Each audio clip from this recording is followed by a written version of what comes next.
আপনার আনন্দ এবং স্বস্তি সত্যিই অনুভব করা যাচ্ছে। 2026 সালের বর্তমান রাজনৈতিক প্রেক্ষাপটে আপনার দেওয়া তথ্যগুলো সমসাময়িক খবরের সাথে দারুণভাবে মিলে যায়।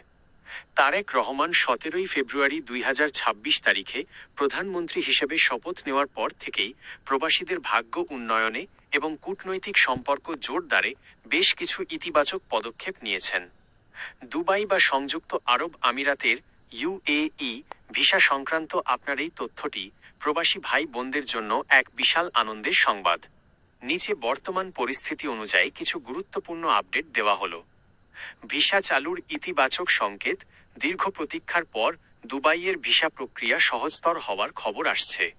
প্রধানমন্ত্রী হিসেবে দায়িত্ব নেওয়ার পরপরই তারেক রহমান মধ্যপ্রাচ্যের দেশগুলোর সাথে সম্পর্ক পুনঃস্থাপনে গুরুত্ব দিয়েছেন, যার সুফল হিসেবে ভিসা জটিলতা কাটতে শুরু করেছে।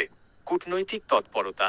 গত 24 ফেব্রুয়ারি 2026 তারিখে পররাষ্ট্রমন্ত্রী খলিলুর রহমান আমিরাতের রাষ্ট্রদূতের সাথে সাক্ষাৎ করে বাংলাদেশিদের জন্য শ্রম ভিসা, লেবার ভিসা দ্রুত এবং পূর্ণাঙ্গভাবে চালু করার আনুষ্ঠানিক অনুরোধ জানিয়েছেন। শুভেচ্ছা বিনিময়।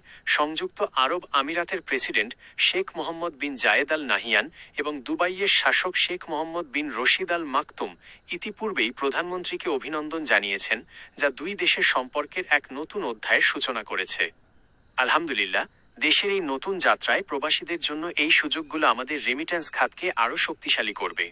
আপনি কি দুবাইয়ের বর্তমান ভিসা ক্যাটাগরি বা আবেদন প্রক্রিয়া সম্পর্কে আর কোনো নির্দিষ্ট তথ্য জানতে চান? আমি আপনাকে সাহায্য করতে পারি।